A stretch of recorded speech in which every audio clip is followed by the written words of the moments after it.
الحمد للہ کفا سلام علی عبادہ الذین اصطفیٰ اما بعد اعوذ باللہ من الشیطان الرجیم بسم اللہ الرحمن الرحیم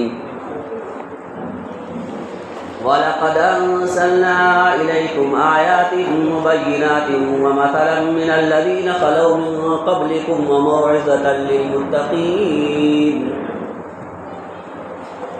آپ لوگوں کے سامنے 18واں پارہ سورہ نور سے ایک آیت کریمہ تلاوت کی گئی ہے۔ اللہ رب العالمین اس آیت کریمہ میں بیان فرما رہا ہے، اور البتہ تحقیقی ہم نے تمہاری طرف واضح نشانیاں، واضح آیات کو نازل کیا ہے، اور ہم نے تمہارے سامنے پہلے لوگوں کے واقعات اور حالات کو بیان کر دیا ہے، اور ہم نے اس کلام پاک کو متقیوں کے لیے نصیحت بنا دیا ہے۔ اللہ رب العالمین نے ایک ہی آیت کریمہ کے اندر 3 چیزوں کو جمع کیا ہے۔ پہلی چیز اللہ رب العالمین نے یہ بیان فرمائی کہ میں نے کلام پاک کو واضح طور پر واضح نشانیاں بنائی ہیں، اس کی آیتوں کو ہم نے کھول کھول کر کے بیان کیا ہے، اس کی آیتیں واضح ہیں۔ دوسری بات اللہ رب العالمین نے بیان فرمائی کہ اس کلام پاک میں ہم نے پہلے لوگوں کے واقعات بیان کیے ہیں۔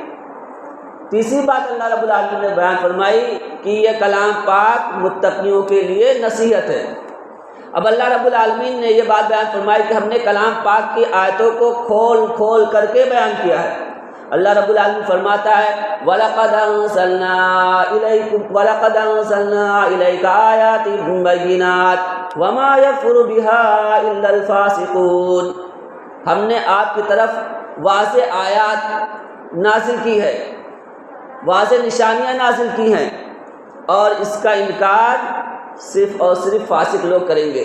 یعنی کلام پاک کو اللہ رب العالمین نے یہ بیان فرمایا کہ اس کی آیتیں واضح ہے، اس میں کوئی اغماض اور پوشیدگی نہیں ہے۔ اللہ رب العالمین نے ایک دم کھول کھول کر کے آیتوں کو بیان کیا ہے، ایک چیز۔ دوسری چیز پہلے لوگوں کے واقعات بیان کیا ہے، اس میں دونوں قسم کے لوگ آ گئے۔ ایسے کلام پاک جب ہم پڑھیں گے تو ہمیں حضرت آدم علیہ السلام کا واقعہ ملے گا، ہمیں حضرت ابراہیم علیہ السلام کا ملے گا، ہمیں موسیٰ علیہ السلام کا ملے گا، عیسیٰ علیہ السلام کا ملے گا، نبی کریم صلی اللہ علیہ وسلم کا بھی واقعہ ملے گا۔ تو یہ واقعات انبیاء کرام کے واقعات کو بیان کیا ہے اللہ رب العالمین نے، اور یہ واقعات کو بیان کیا ہے تاکہ لوگ اس سے نصیحت حاصل کریں۔ اللہ رب العالمین نے ایک طرف انبیاء کرام کے واقعات کو بیان کیا ہے اور ان کے متبعین کے واقعات کو بیان کیا ہے کہ اللہ رب العالمین نے انبیاء کرام کو اور ان کے متبعین کو نجات دی ہر معاملے میں۔ اور اسی طریقے سے اللہ رب العالمین نے کلام پاک میں ایسے لوگوں کا بھی تذکرہ کیا ہے جو شرک میں مبتلا تھے، جو کفر میں مبتلا تھے، جو فسق و فجور میں مبتلا تھے، جو اللہ رب العالمین کا انکار کرتے تھے، جو رسولوں کا انکار کرتے تھے، جو ہٹ دھرمی کے شکار تھے۔ ایسے لوگوں کا بھی اللہ رب العالمین نے تذکرہ کر دیا۔ آپ کلام پاک کو پڑھیں گے تو آپ کو فرعون بھی ملے گا، کلام پاک میں فرعون کا واقعہ ملے گا، حامان بھی ملیں گے، اس کے بعد میں قارون بھی ملے گا، اور ابو لہب کا واقعہ ملے گا۔ تو یہ لوگ ایسے ہیں کہ انہوں نے اللہ اور اس کے رسول کا انکار کیا، اور انہوں نے اللہ اس کے رسول سے بغاوت کی۔ تو اللہ رب العالمین نے ان کے واقعات کو بھی کلام پاک میں ذکر کیا۔ مقصد کیا ہے؟ تاکہ لوگ سمجھ جائیں، ہوشیار ہو جائیں کہ جو لوگ انبیاء اور اس کے رسول کی تکذیب کرتے ہیں ہم انہیں ہلاک و برباد کرتے ہیں، اور جو لوگ انبیاء اور اس کے رسول کی پیروی کرتے ہیں ہم لوگ انہیں نجات دیتے ہیں۔ تو اللہ رب العالمین نے کہا کہ ہم نے پہلے لوگوں کے واقعات کو بھی کلام پاک میں بیان کر دیا۔ اللہ رب العالمین نے فرمایا کہ ہم نے کلام پاک کو متقیوں کے لیے نصیحت بنایا۔ یہ کلام پاک پوری دنیا والوں کے لیے موعظت ہے، لیکن کلام پاک سے نصیحت متقی لوگ حاصل کرتے ہیں۔ کلام پاک میں ترغیب ہے اور ترغیب ہے۔ ترغیب اور ترغیب کا مطلب کہ اللہ رب العالمین کسی نیک کام کرنے کا حکم دیتا ہے، اور اللہ رب العالمین کسی برے کام سے روکتا ہے، اور اس سے رکتے کون لوگ ہیں؟ متقی لوگ۔ متقی لوگ اچھے کام کرتے ہیں اور برے کام سے روکتے ہیں۔ ویسے اللہ رب العالمین پوری دنیا والوں کو اچھے کام کرنے کا حکم دیتا ہے اور پوری دنیا والوں کو برے کام سے روکتا ہے، لیکن پوری دنیا کے لوگ رکتے نہیں ہیں، بلکہ اس سے کون رکتے ہیں؟ متقی اور پرہیزگار رکتے ہیں۔ متقی اور پرہیزگار لوگ اچھے کام کرتے ہیں اور برے کام سے رکتے رہتے ہیں۔ سورہ نور ہی میں آگے چل کر کے اللہ رب العالمین نے فرمایا یقلب اللہ اللیل والنہار ان فی ذلک لعبرۃ لأولی الابصار۔ اللہ رب العالمین کی ذات وہ ذات ہے جو رات اور دن کو الٹتی پلٹتی رہتی ہے، جو رات اور دن کو بدلتا بدلتا رہتا ہے، بے شک اس میں دیکھنے والوں کے لیے بہت ہی عبرت ہے۔ اس میں ان فی ذلک لعبرۃ لأولی الابصار، بے شک اس میں دیکھنے والوں کے لیے بہت نصیحت ہے۔ اللہ رب العالمین دن لاتا ہے، دن میں سورج نکلا ہوا رہتا ہے، دن میں پورا اجالا رہتا ہے، پھر اللہ رب العالمین جو ہے یہ سورج نکالتا بھی ہے اور سورج کو ڈبوتا بھی ہے۔ جب سورج کو ڈبو دیتا ہے تو رات آ جاتی ہے، رات پوری طریقے سے ہر چیز کو چھا لیتی ہے۔ تو اللہ رب العالمین کہہ رہا ہے کہ رات کے آنے جانے میں، دن کے آنے جانے میں، اس میں دیکھنے والوں کے لیے، اس میں عبرت والوں کے لیے بہت نصیحت کا پیغام ہے۔ اللہ رب العالمین فرماتا ہے ان فی خلق السماوات والارض واختلاف اللیل والنہار لآیات لأولی الالباب، بے شک آسمان و زمین کی پیدائش میں اور رات کے آنے اور جانے میں، اس میں عقل مندوں کے لیے بہت سی نشانیاں ہیں۔ یہ عقل مند اس سے نشانیاں حاصل کرتے ہیں، عقل مند اس بات کو جانتے ہیں کہ ایسے ہی نہیں ہو رہا ہے بلکہ اس کے پیچھے کرنے والی ذات کوئی اور ہے۔ یعنی اللہ رب العالمین نے ہی آسمانوں کو پیدا کیا، اللہ رب العالمین نے زمین کو پیدا کیا، اور اللہ رب العالمین دن کو لاتا ہے اور اللہ رب العالمین رات کو بھی لے کر کے آتا ہے۔ تو یہ جو ادل بدل ہوتا ہے دن اور رات میں، یہ اللہ رب العالمین فرماتا ہے یقلب اللہ اللیل والنہار ان فی ذلک لعبرۃ لأولی الابصار۔ اللہ رب العالمین دن اور رات کو ادلتا بدلتا رہتا ہے، اس میں دیکھنے والوں کے لیے بہت ہی عبرت کی بات ہے۔ موسم ایک طریقے سے نہیں رہتا ہے، ہم دیکھتے موسم میں بھی تبدیلی کون کرتا ہے؟ اللہ رب العالمین کرتا ہے۔ کبھی سردی کا موسم ہوتا ہے، کبھی گرمی کا موسم ہوتا ہے، کبھی دن چھوٹا ہوتا ہے، کبھی رات چھوٹی ہوتی ہے، کبھی دن بڑا ہوتا ہے، کبھی رات بڑی ہوتی ہے۔ اللہ رب العالمین جو آسمان سے بارش برستا ہے اللہ رب العالمین برساتا ہے، زمین سے جو پیداوار ہوتی ہے اللہ رب العالمین اس کو اگاتا ہے، ہوائیں اللہ رب العالمین چلاتا ہے، آسمان میں جو بجلی کی کڑک ہوتی ہے وہ اللہ رب العالمین کے حکم سے ہوتی ہے، انسان جو پیدا ہوتا ہے وہ اللہ رب العالمین کے حکم سے ہوتا ہے، جو مرتا ہے وہ اللہ رب العالمین کے حکم سے مرتا ہے۔ دنیا میں تمام چیزوں کا رازق خالق مالک اللہ رب العالمین ہے۔ تو اب اللہ رب العالمین نے اس سے دلیل پکڑی ہے کہ اللہ رب العالمین کی ہی عبادت کی جائے۔ جب اللہ رب العالمین خالق مالک رازق مدبر پالنہار ہے تو عبادت کے لائق بھی اللہ رب العالمین کی ذات ہے۔ تو اللہ رب العالمین نے فرمایا کہ دن اور رات کا ادل بدل کے آنا جانا، اس میں جو غور و فکر کرتے ہیں ان کے لیے نشانیاں ہیں، اس میں عقل مندوں کے لیے نشانیاں ہیں۔ پھر آگے اللہ رب العالمین فرماتا ہے واللہ خلق کل دابۃ من ماء، اللہ رب العالمین نے ہر چیز کو پانی سے پیدا کیا ہے۔ جتنی بھی چیزیں وجود میں ہیں، جتنی بھی چیزوں کے اندر روح پھونکی گئی ہے، تمام چیزوں کا وجود اللہ رب العالمین نے کہا کہ پانی سے ہے۔ واللہ خلق کل دابۃ من ماء، اللہ رب العالمین نے ہر چیز کو پانی سے پیدا کیا۔ فمنہم من یمشی علی بطنہ، تو اس پانی سے ہر چیز کو پیدا کیا، ہر جاندار کو پیدا کیا۔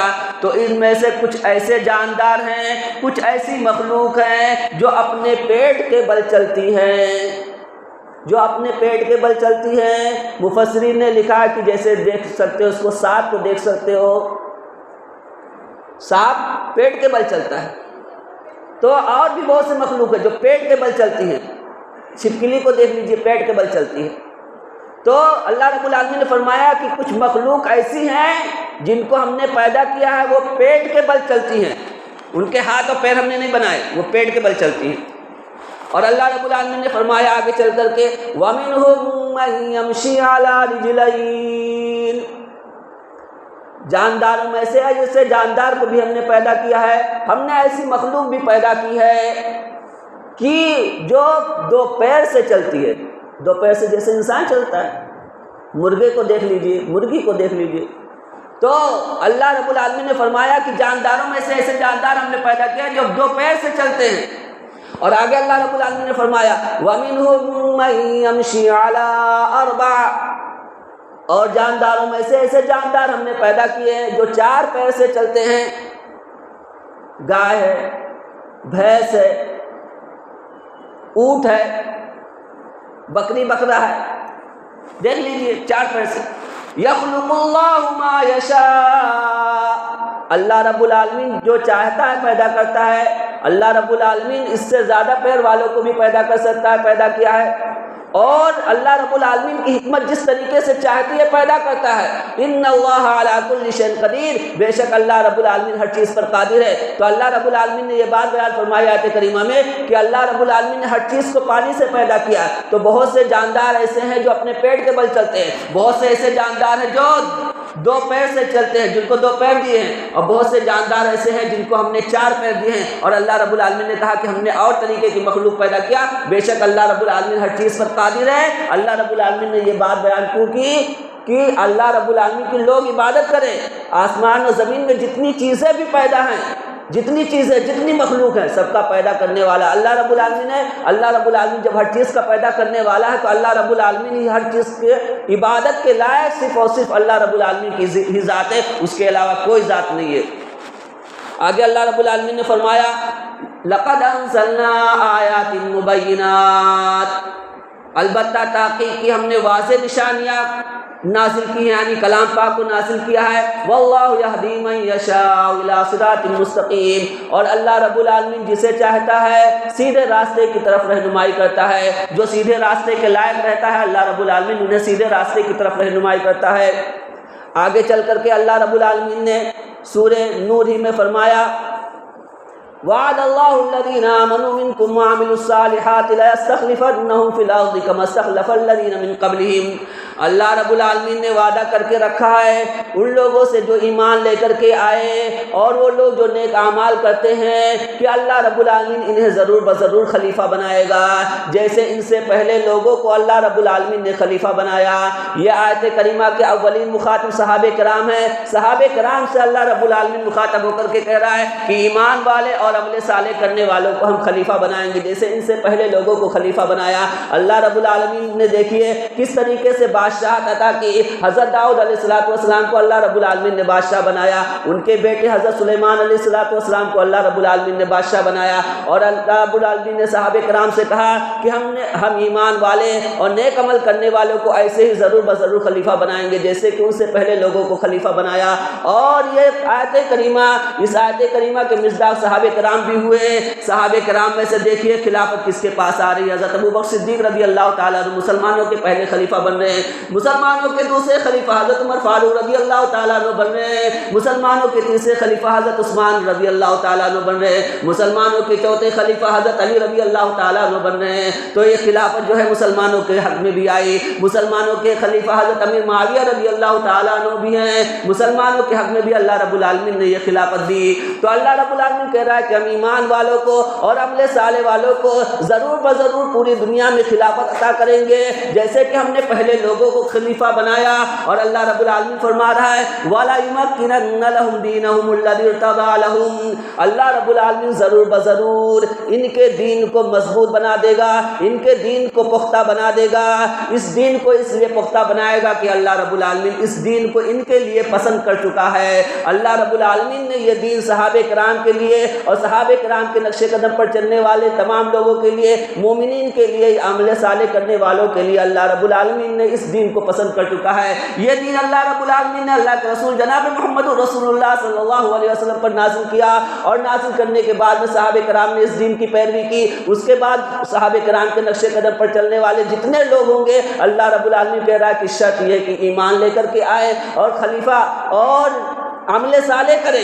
اگر ایمان اور عمل صالح ہے تو ہم ضرور بضرور ان کو خلیفہ بنائیں گے جیسے ان سے پہلے لوگوں کو خلیفہ بنایا، اور اس دین کو ہم مضبوط کر دیں گے۔ کیوں مضبوط کریں گے؟ اس لیے کہ ہم اس دین کو ان کے لیے پسند کر چکے ہیں۔ اور اللہ رب العالمین فرما رہا ہے وَلَا يُبَدِّلَنَّهُم مِّن بَعْدِ خَوْفِهِمْ أَمْنًا، اور ضرور بضرور ہم ان کے خوف کو امن و امان میں بدل دیں گے۔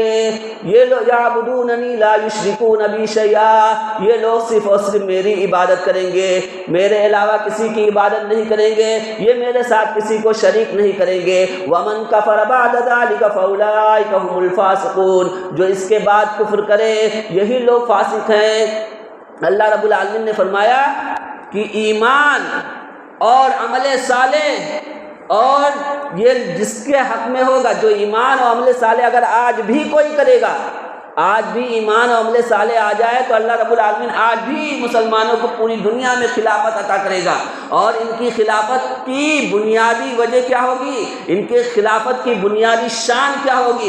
یعبدوننی لا یشرکون بی شیئا، وہ صرف اور صرف میری ہی عبادت کریں گے، میرے علاوہ کسی کی عبادت نہیں کریں گے۔ ان کی بنیادی اور اولین ترجیح صرف اور صرف اللہ رب العالمین کی عبادت ہوگی۔ ان کی بنیادی توحید چیز ہوگی، ان کا بنیادی نقطہ نظر، ان کا سب سے پہلا نقطہ نظر، ان کا سب سے پہلا ہدف یہ ہوگا کہ صرف اور صرف اپنے معاشرے میں توحید کو قائم کریں، وہ توحید کو قائم کرنے والے ہوں گے، اور ساتھ ساتھ میں شرک کی نفی کر دیں گے۔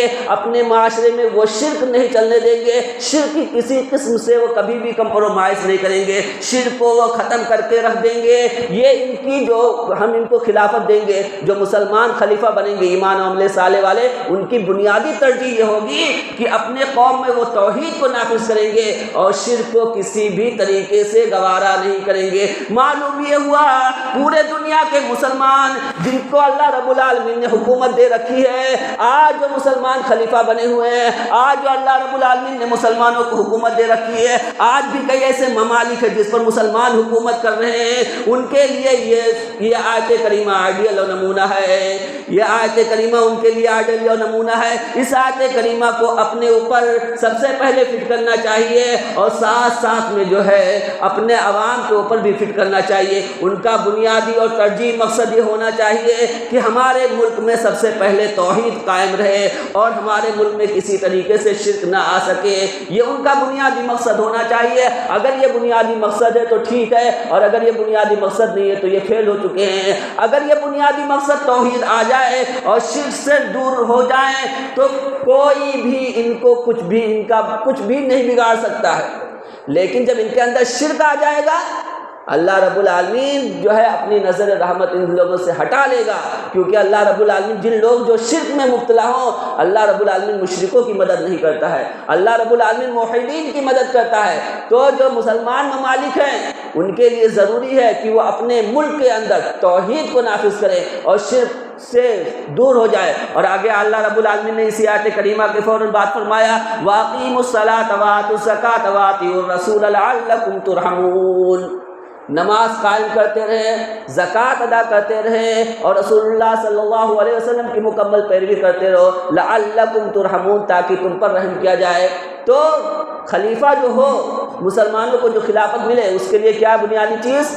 کہ وہ توحید کو قائم کرے، شرک سے رکا رہے، نماز کو قائم کرے، زکوٰۃ ادا کرتے رہے، اور رسول اللہ صلی اللہ علیہ وسلم کی مکمل پیروی کرتے رہے، تاکہ اللہ رب العالمین جو ہے ان پر رحم کرے۔ اللہ رب العالمین سے دعا ہے کہ اللہ رب العالمین ہم لوگوں کو توحید پرست بنا اور ہم لوگوں کو شرک سے بچا کر کے رکھ، آمین۔ اے اللہ رب العالمین ہم لوگوں کو پانچوں وقت کی نماز جماعت کے ساتھ پڑھنے کی توفیق عطا فرما، آمین۔ اے اللہ رب العالمین ہم لوگوں کو زکوٰۃ، نفلی صدقہ خیرات کرنے کی توفیق عطا فرما، آمین۔ اے اللہ رب العالمین جب تک تو ہم لوگوں کو اس دنیا میں زندہ رکھنا، ایمان کی حالت میں زندہ رکھنا، اور جب ہم لوگوں کی موت کرنا تو حالت ایمان میں موت کرنا، آمین۔ تقبل یا رب العالمین وتب علینا انک انت التواب الرحیم، وصلی اللہ علی خیر خلق محمد وعلی آلہ وصحبہ اجمعین برحمتک یا ارحم الراحمین۔ سبحانک اللہم وبحمدک اشہد ان لا الہ الا انت استغفرک واتوب الیک۔